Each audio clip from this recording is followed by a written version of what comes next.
Bismillahirrahmanirrahim. Assalamualaikum warahmatullahi wabarakatuh. Innal hamdalillah nahmaduhu wa nasta'inuhu wa nastaghfiruh wa na'udzu billahi min syururi anfusina min sayyiati a'malina may yahdihillahu fala mudhillalah wa may yudlilhu fala hadiyalah. Asyhadu an la ilaha illallah wahdahu la syarikalah wa asyhadu anna Muhammadan 'abduhu wa rasuluhu alladzi la nabiyya ba'dah.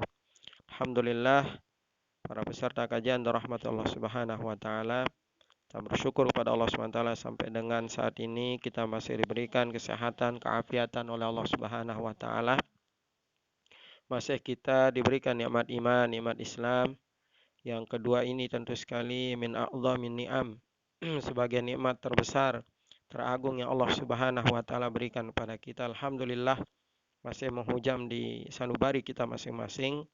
Mudah-mudahan kita bisa mempertahankannya sampai dengan akhir kehidupan kita nanti, sebagaimana perintah Allah, wala tamutunna illa wa antum muslimun.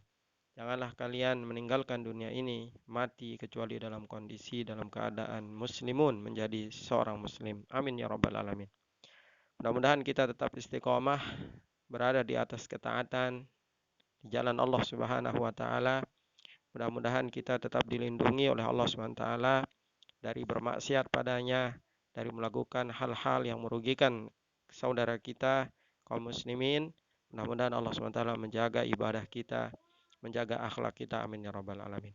Salawat salam pada junjungan alam Nabi akhir zaman, Nabi Muhammad sallallahu alaihi wasallam, yang telah memberikan kita qudwah uswah, suri tauladan yang baik, yang penuh dengan teladan dari beliau tentu dalam semua aspek kehidupan kita. Mudah-mudahan teriring doa dan harapan kita semua mendapatkan syafaat dari beliau yang mulia nanti di yaumil akhir. Amin ya rabbal alamin.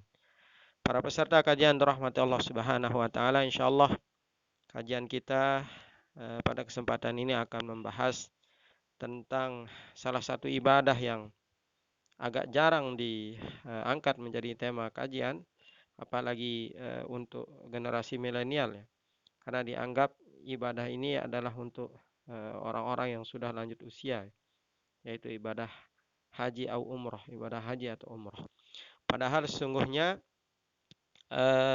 para peserta kajian rahmati Allah Subhanahu wa taala, ibadah haji dan umroh ini menurut para ulama itu jauh lebih maksimal ketika dia dilaksanakan oleh orang-orang yang masih usianya muda, yang masih kuat fisiknya, karena dia adalah ibadah badaniyah, ibadah maliyah, dia adalah ibadah tubuh, ibadah badan, dia juga adalah ibadah harta ya, ibadah yang memerlukan sumber daya kekuatan fisik dan kekuatan finansial di samping sumber daya ilmu dan lain sebagainya.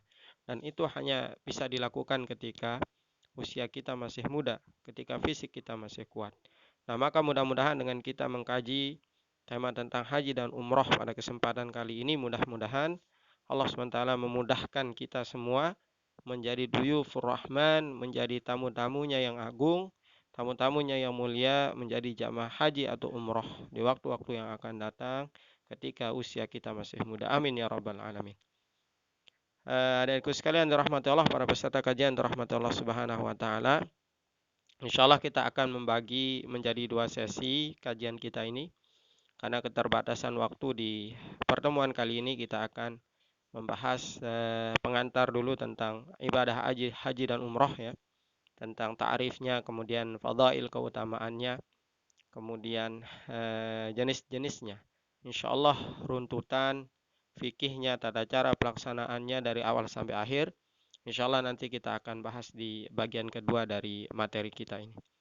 Para peserta kajian rahmati Allah Subhanahu wa taala, kita mulai yang pertama tentang ta'rif, tentang pengertiannya dulu.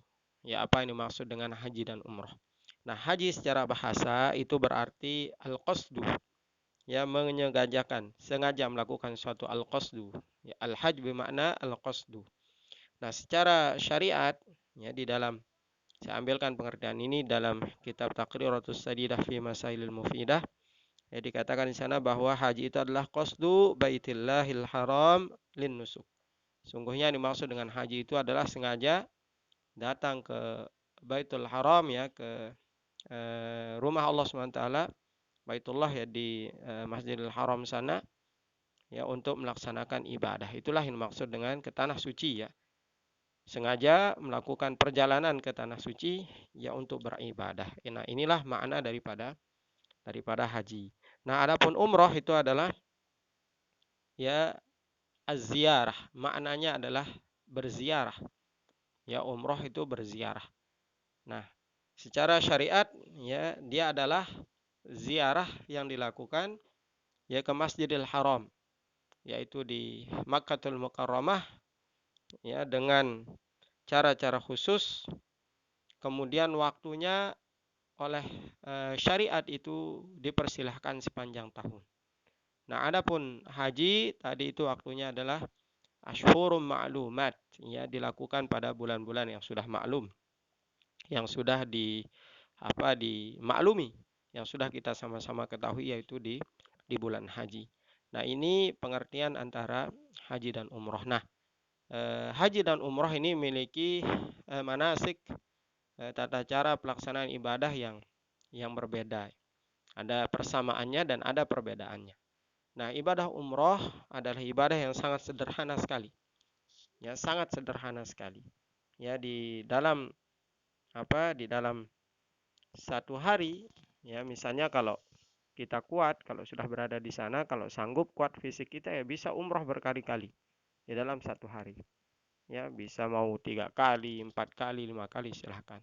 Nah, itulah mengapa jamaah umroh yang berangkat dari Indonesia ketika melaksanakan ibadah umroh itu ya tidak berarti atau bukan berarti sekali mereka ke sana, sekali mereka umroh, tidak.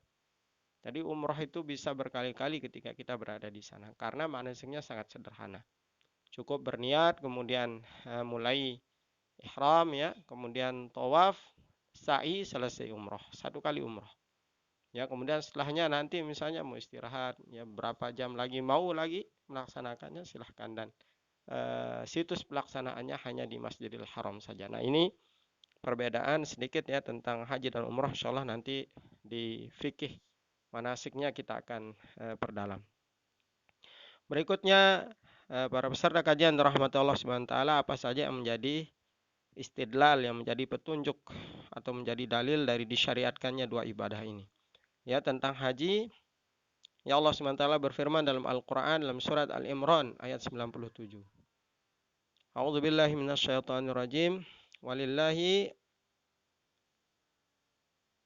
wallahu ala Walillahi alayya an-nasu hajjul bait man istata'a ilaihi sabila.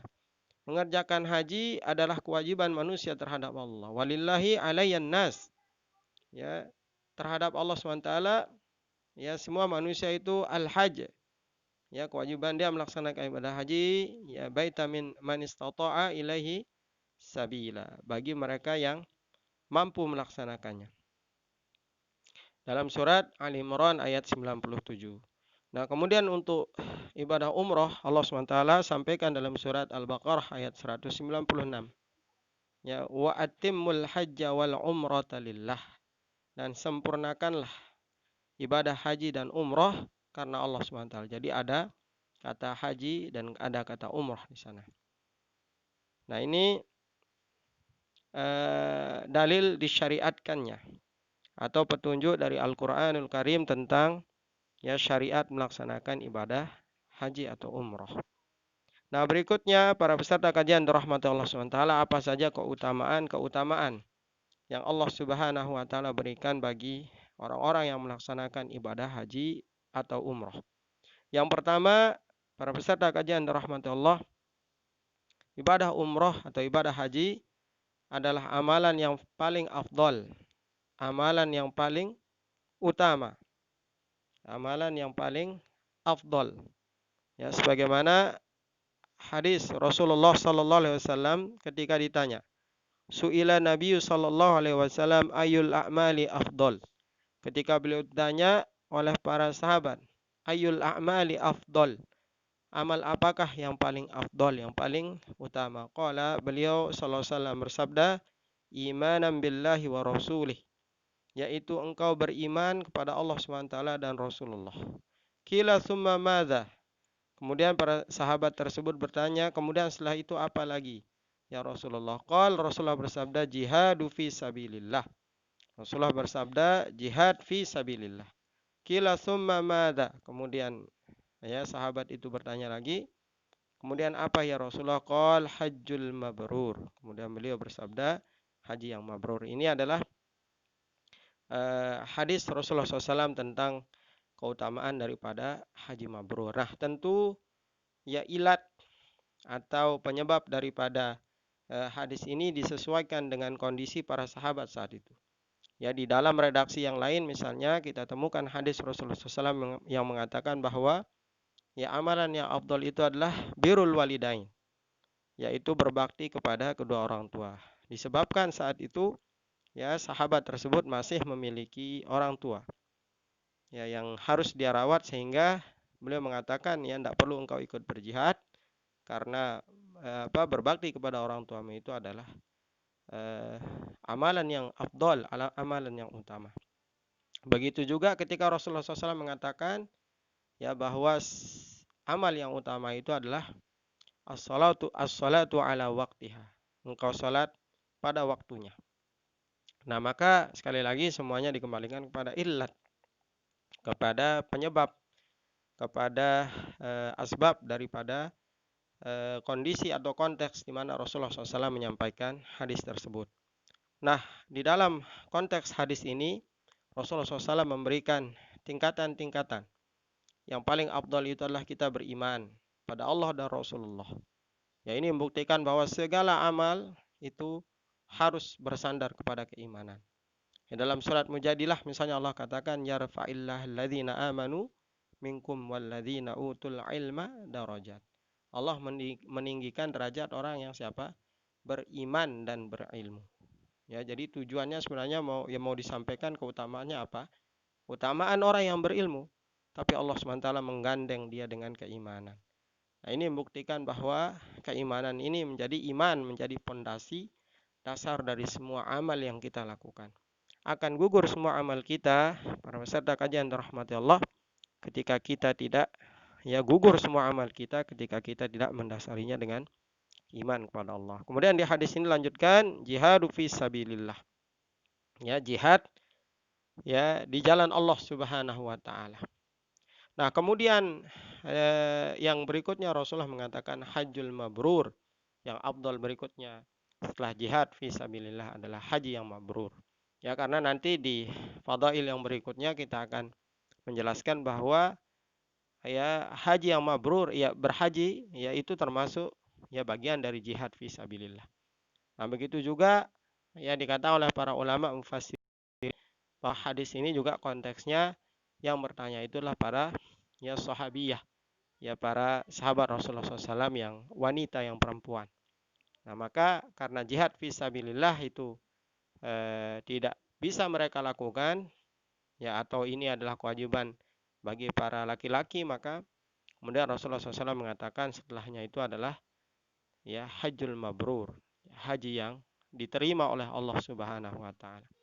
Haji yang diridhoi oleh Allah Subhanahu wa taala. Nah, ini makna daripada hadis ini. Berikutnya, para peserta kajian dirahmati Allah Subhanahu wa taala, keutamaan daripada haji dan umrah yang berikutnya bahwa Allah Subhanahu wa taala akan memberikan balasan bagi orang yang melakukan haji dan diterima hajinya oleh Allah Subhanahu wa taala dengan balasan surga. Sebagaimana sabda Rasulullah SAW, wal hajjul mabrur laisa lahu jazaun illal jannah. Adapun haji yang mabrur, haji yang diterima, lawannya adalah haji yang mardud, haji yang diterima, haji yang ditolak. Haji yang diterima adalah al-maqbul. Ya, mabrur itu artinya diterima, maqbul, maka tidak ada balasannya. Ya, sabda Rasulullah, illal jannah, kecuali surga. Ini adalah salah satu keutamaan yang Allah Subhanahu wa taala berikan kepada ibadah haji.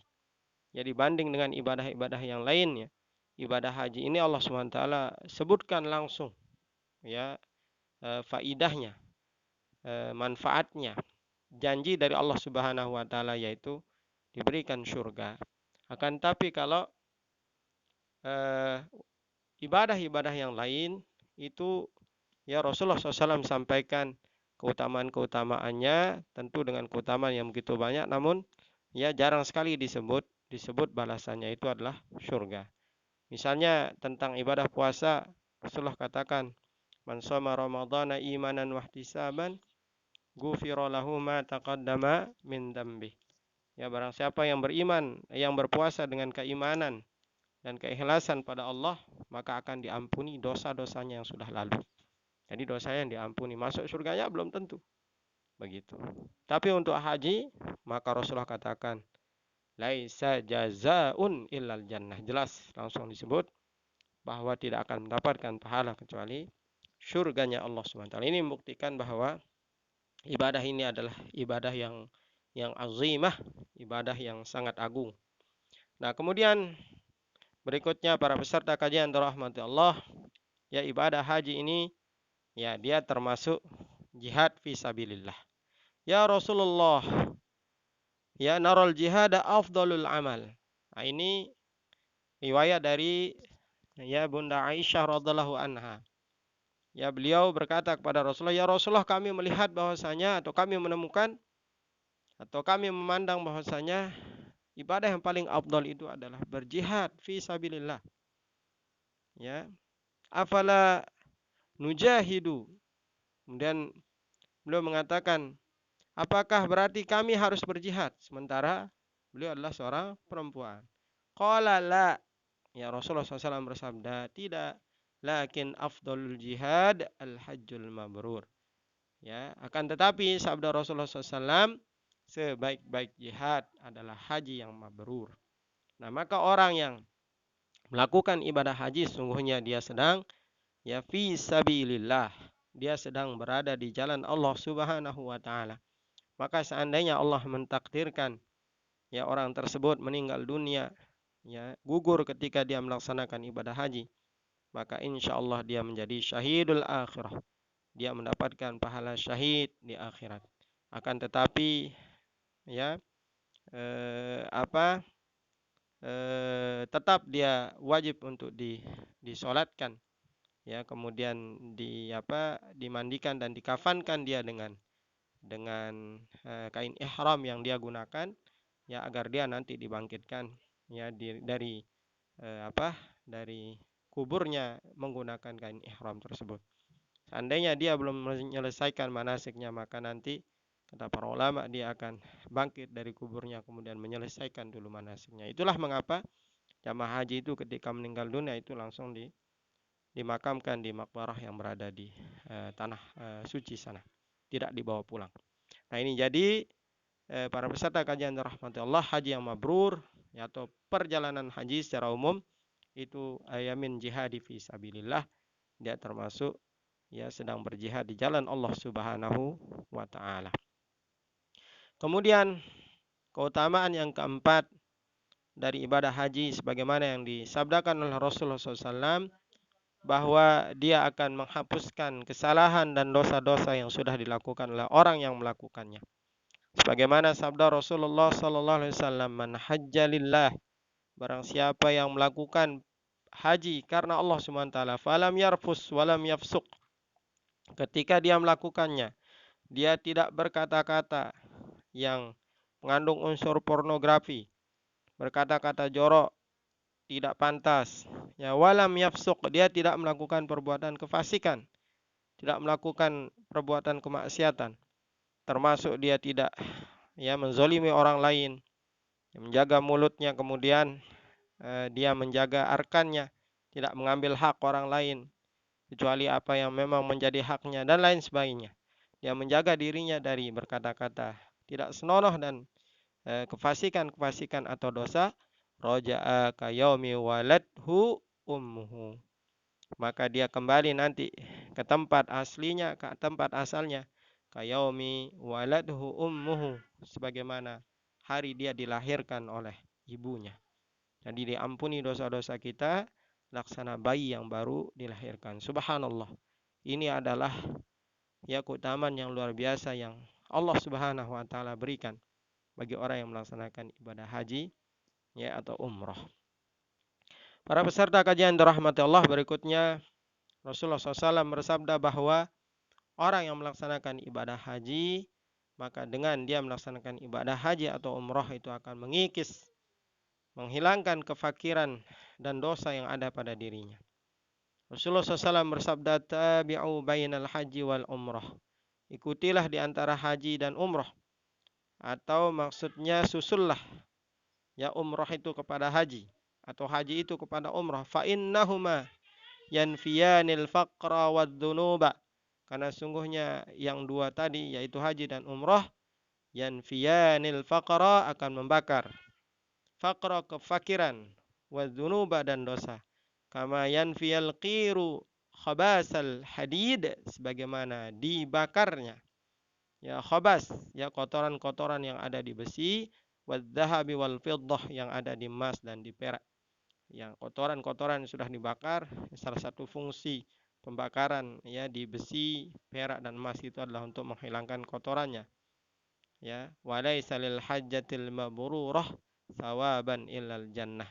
Dan tidak ada bagi haji yang mabrur yang diterima sawaban. Ya, apa itu? Balasan illal jannah, kecuali surganya Allah Subhanahu wa taala. Jadi dengan kita melaksanakan ibadah haji, ibadah umroh, dia akan mengikis, menghilangkan kefakiran dari diri kita. Nah, ini salah satu janji Allah Subhanahu wa taala yang harus didasari oleh keimanan. Para peserta kajian rahmatullah. Karena apa? Kita tidak akan menemukannya di dalam hitungan-hitungan ekonomi dunia kita. Bayangkan orang yang umroh atau haji, dia mengumpulkan uang, kemudian menggunakannya sebagai ongkos perjalanan. Di sana dia bahkan berjuang dengan tubuhnya, dengan badannya, ya dengan kekuatannya di sana. Bahkan juga dia membawa sangu untuk kebutuhannya di sana. Kemudian dia kembali ke tanah air, tidak mendapatkan ganti apapun dari sisi finansial, tidak mendapatkan ganti apapun dari sisi ekonomi. Maka seandainya kita mengukurnya dengan rasionalitas, dengan rumus-rumus ekonomi dunia kita, maka sungguh orang yang haji dan umroh ini melakukan hal-hal yang tidak bermanfaat, melakukan hal-hal yang tidak ada keuntungannya secara zahiriyah. Tapi Rasulullah SAW yang menjanjikan kepada kita bahwa orang yang melakukan ibadah haji dan umroh maka dia akan terlepas dari kefakiran. Nah, maka imaniyah kita, keimanan kita inilah yang diuji dalam hal ini. Kalau kita memandang dengan kacamata dunia, tentu tidak ada manfaat yang kita dapatkan. Akan tetapi kalau kita memandang dengan kacamata keimanan, maka subhanallah, innaka la tukhliful mi'ad. Allah Subhanahu wa taala tidak akan pernah mengingkari apa yang dijanjikan. Dengan kita melaksanakan ibadah ini, haji dan umroh, ya Allah Subhanahu wa taala akan mengikis kefakiran yang ada dalam diri kita. Para peserta kajian rahmatullah Subhanahu wa taala, ya berikutnya orang-orang yang berhaji atau umroh itu disebut sebagai tamunya Allah Subhanahu wa ta'ala. Al-ghazi fi sabilillah wal hajju wal mu'tamir. Wafdullahi da'ahum fa'ajabuhu was'aluhu fa'a'tahum. Subhanallah. Orang-orang yang berperang fi sabilillah, al-ghazi fi sabilillah wal hajju, orang-orang yang berhaji, wal mu'tamir, orang-orang yang umrah, ya wafdullah, mereka adalah tamu-tamu Allah. Da'ahum fa'ajabuhu, mereka dipanggil oleh Allah SWT dan mereka memenuhi panggilannya. Ya, was'aluhu wa'atahum. Kemudian mereka meminta kepada Allah, maka karena dia Allah yang manggil, kemudian mereka datang, dia meminta, maka Allah SWT akan ya memenuhi apa yang menjadi permintaan mereka. Subhanallah. Jadi haji dan umroh itu adalah menjadi haji, jamaah haji dan umroh itu adalah menjadi tamunya Allah Subhanahu wa taala. Yang namanya tamu itu dia diundang, dia dipanggil. Ya, kalau kita ada begawe, misalnya ada roah, ada pesta, kemudian kita tidak diundang walaupun yang pesta itu di samping rumah kita, maka adabnya dalam Islam itu ya kita tidak datang karena kita tidak diundang. Maka begitulah ya, haji dan mabrur itu adalah undangan dari Allah. Maka tidak mesti Yang menjadi undangan Allah SWT itulah orang-orang kaya, orang-orang yang memiliki uang yang banyak. Tapi kalau Allah Subhanahu wa taala sudah mengundangnya, Allah SWT sudah menjadikan mereka sebagai tamunya, maka tidak ada satupun yang bisa menghalangi mereka datang memenuhi panggilan Allah Subhanahu wa taala. Walaupun secara zahir kita melihat mereka orang yang tidak memiliki kelebihan harta. Karena sungguhnya haji dan umrah itu sekali lagi adalah para duyufullah, para duyufur rahman. Mereka adalah tamu-tamu Allah Subhanahu wa taala. Nah, berikutnya para peserta kajian rahmatullah Subhanahu wa taala. Nah, tahadus bin ni'mah sebelumnya ini adalah salah satu dokumentasi dari perjalanan haji kami yang kami laksanakan tahun 2013 yang silam. Saat itu umur saya belum genap 30 tahun. Subhanallah, sebuah nikmat yang Allah SWT berikan kepada saya pribadi bisa melaksanakan ibadah haji dalam usia yang alhamdulillah Allah masih berikan kekuatan sehingga semua prosesi haji bisa kita ikuti dengan maksimal. Dan mudah-mudahan ini juga menjadi doa untuk kita semua, mudah-mudahan kita bisa melaksanakannya ketika usia kita masih muda, ketika fisik kita masih kuat untuk melaksanakan ibadah yang mulia ini. Amin ya rabbal alamin. Berikutnya para peserta kajian rahmatullah, bagaimana agar kita mendapatkan haji yang diterima oleh Allah Subhanahu wa taala. Nah, para ulama memberikan ketentuan kepada kita bekal kalau kita mau melaksanakan ibadah haji atau umroh agar haji dan umroh kita itu diterima oleh Allah SWT, maka yang pertama antakuna khalisan lillah. Hendaklah semua itu dilakukan ikhlas karena Allah Subhanahu wa taala. Bukan karena selain Allah Subhanahu wa taala. Tidak melaksanakan ibadah haji agar ketika pulang dia dipanggil Pak Haji atau Bu Hajah. Dan kalau tidak disebut hajinya, murka dia, marah dia.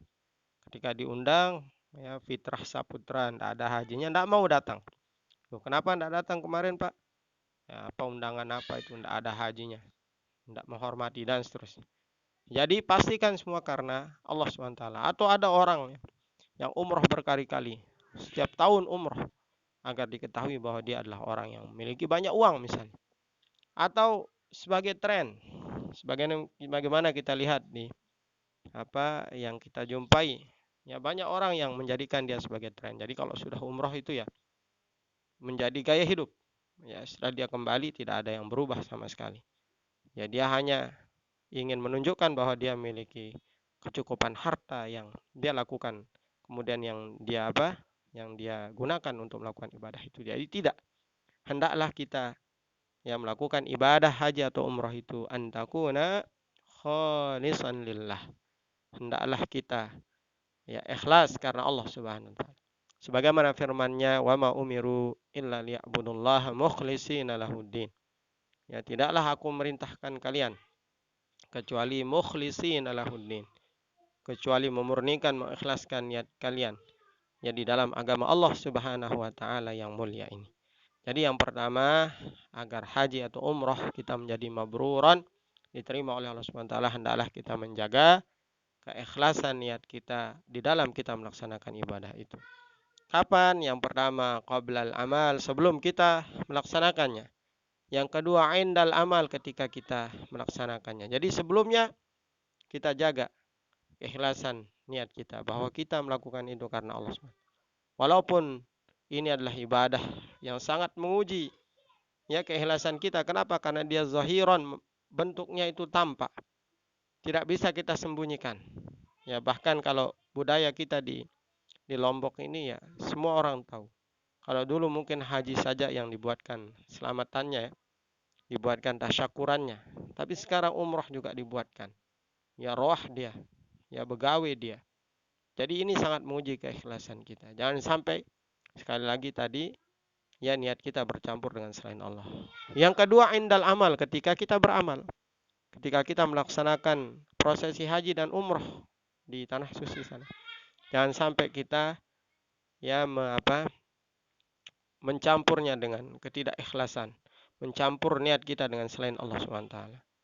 Ya, jangan hanya untuk posting, ya. Jangan hanya untuk jadikan bahan postingan, jangan hanya untuk jadikan bahan story di Instagram kita, biar orang tahu kalau kita berada di sana, biar mereka takjub dengan mengucapkan selamat, ya barakallah. Kemudian dalam hati kita ada terbersit rasa bangga dengan itu dan seterusnya. Yang terakhir kata para ulama adalah ba'dal amal. Kita perbaiki niat kita itu setelah kita beramal. Ya, nanti setelah kita kembali ke tanah air maka tata hati kita, kembalikan ke niat kita yang semula, yaitu karena Allah Subhanahu wa taala. Yang kedua, kata para ulama, hendaklah ya kita melakukan itu yang itu tuntunan Rasulullah SAW. Antakuna muttaba'an lin Nabi sallallahu alaihi wasallam. Hendaklah kita melakukannya, ya melaksanakan ibadah haji itu mengikuti tuntunan Rasulullah sallallahu alaihi wasallam. Ya, dari sejak awal manasik sampai dengan akhir manasik. Inilah yang dimaksud dengan persiapan ilmiah, persiapan ilmu. Dan cukup kita ikhlas saja, ya, tapi kita harus memiliki ilmu ini disebut dengan persiapan ilmu. Nah, kita juga harus memiliki persiapan ini. Sebelum apapun itu, al-ilmu qabla qaul wal amal. Sungguhnya ilmu itu diperlukan sebelum kita beramal, ya, atau sebelum kita berkata-kata. Yang ketiga adalah hendaklah kita antakuna tarkul ma'asi wal junub, ya indal haji au umrah. Hendaklah kita selama melaksanakan ibadah haji atau umrah itu, ya tarkul ma'asi, meninggalkan, menjauhkan diri kita dari maksiat, wal junub, dan dosa. Ya, karena salah satu ciri haji yang mabrur itu adalah dia menjaga dirinya, ya, dari maksiat dan dosa ketika dia melaksanakannya. Ya, jangan sampai nanti kita di tengah melakukan itu ya kita masih melakukan maksiat. Itulah mengapa ketika ihram itu ada beberapa larangan. Ya, di antaranya adalah membunuh binatang yang ada di situs peribadatan haji di Armina, ya. Kemudian tidak boleh memotong pohon dan seterusnya. Ya, karena ini adalah salah satu bentuk, ya, penjagaan diri kita dari kemaksiatan dan dosa. Dan yang keempat adalah hendaklah antakuna bimalin halal. Hendaklah kita melaksanakan ibadah haji atau umrah itu dengan harta yang halal. Maka jangan sampai ada orang yang berangkat dengan harta yang dia dapatkan dari hasil maksiat, dari hasil mengambil hak saudaranya, dari korupsi, kemudian dari merampok, mengambil hak dan seterusnya. Dan ini sering terjadi. Ya, banyak orang yang sengketa yang sering saya temukan di kehidupan sehari-hari kita, yang sengketa lahan. Ya, kemudian dia menangkan sengketa itu, ya buru-buru kemudian dia gunakan, ya uangnya untuk melaksanakan ibadah haji atau umrah. Padahal ya tanah itu ya punya orang lain, bukan haknya dia.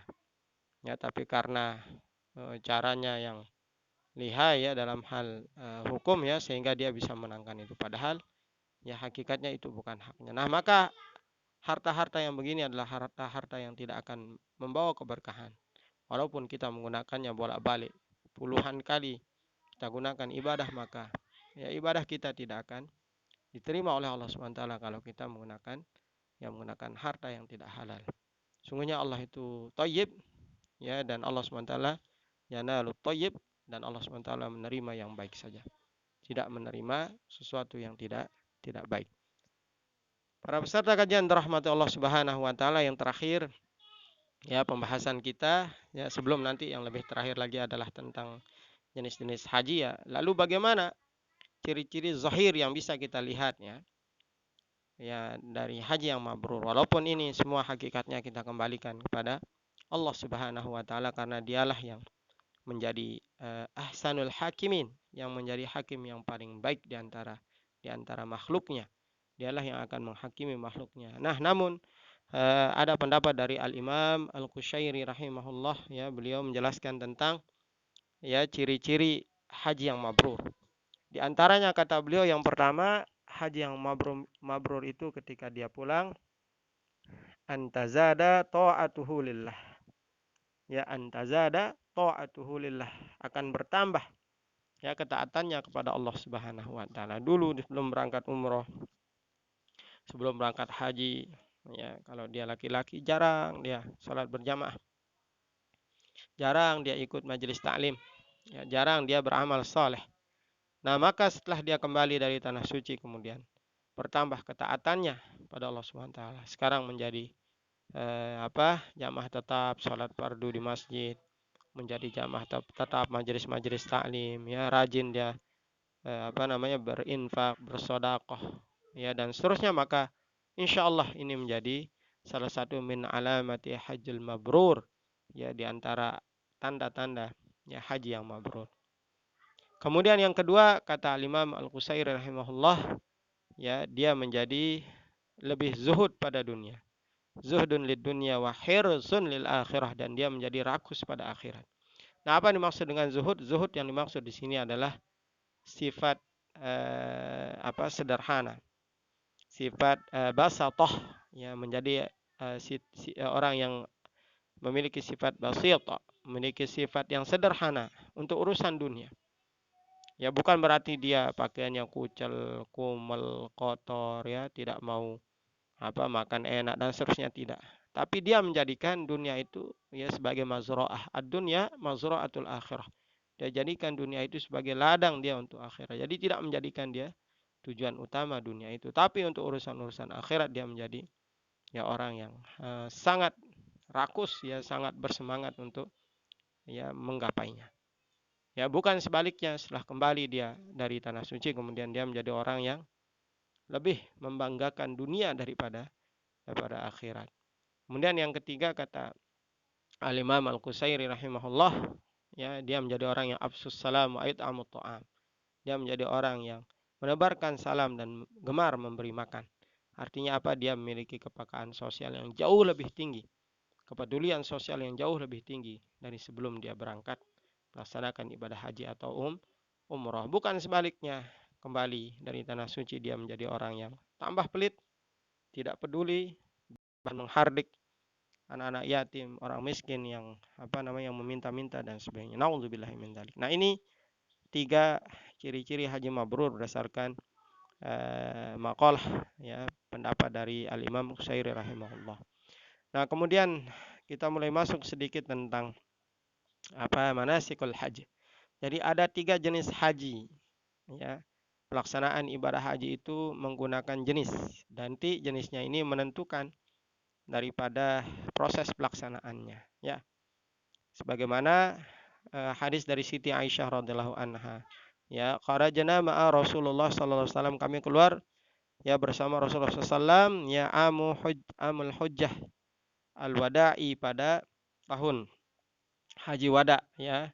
Faminna man ahalla bi umrati wa minna man ahalla bil hajj. Di antara kami ada yang, ya, ahalla berikhram, ya, bil umrah, untuk umrah. Wa minna man ahalla bil hajj. Ada di antara kami, ya, ihramnya itu untuk haji. Wa ahalla Rasulullah sallallahu alaihi wasallam, ya, bil haji. Dan Rasulullah sallallahu alaihi wasallam, ya, umrahnya itu ihramnya itu untuk haji.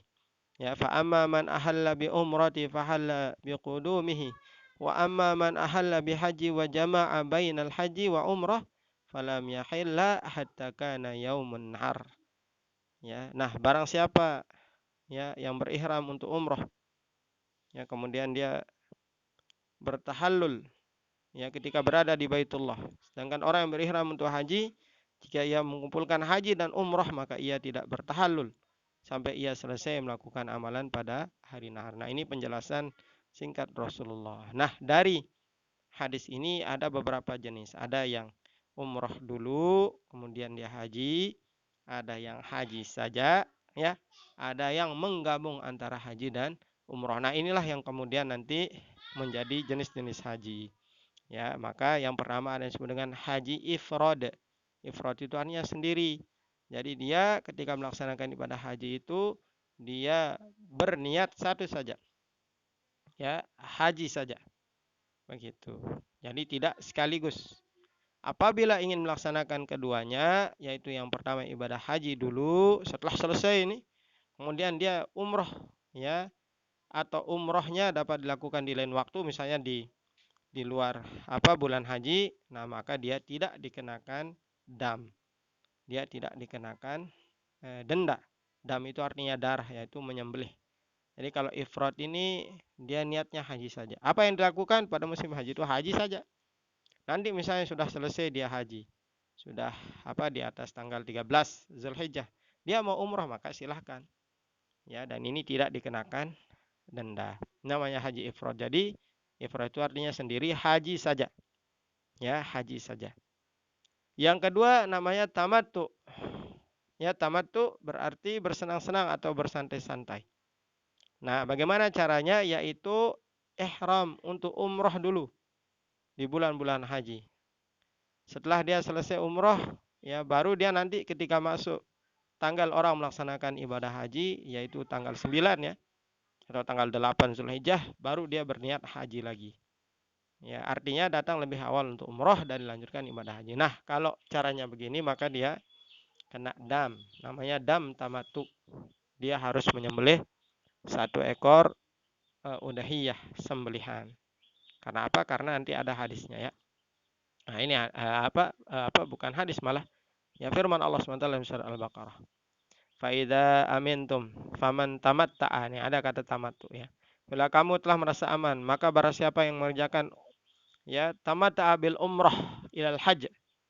Mereka melakukan tamattu umrahnya dan hajinya. Famastaisara minal hadi, maka wajiblah dia untuk menyembelih, namanya dam tamattu tadi. Faman lam yajid, kalau tidak ada yang dia sembelih, fasyamu salasi ayyamin fil haji wa sab'atin idza raja'tum, maka dia berpuasa 3 hari selama dia haji itu. Dia gunakan 3 hari berpuasa selama dia di tanah suci, kemudian nanti ketika di tanah airnya dia berpuasa lagi 7 hari. Nah, ini menjadi dalil bahwa tamattu itu kena dam dia. Ya, harus menyembelih. Nah, yang ketiga namanya haji kiron. Apa kiron? Kiron itu artinya korin ya, digabung bersamaan. Yaitu dia niatnya haji dan umroh. Ya, dalam satu niat. Nah, maka dalam hal ini juga dia dikenakan dam. Ya, kena dia dam, dia harus bayar denda. Dalilnya sama dengan tamattu tadi. Nah, ini ada 3 jenis haji para peserta kajian rahmatullah SWT yang bisa dipilih oleh jamaah haji kita. Baik, sampai di sini dulu. Insyaallah di pertemuan kajian yang akan datang kita akan masuk ke bab fiqhul haji wal umrah ya, fikih tentang haji dan umrah. Ini saja mungkin yang dapat saya sampaikan.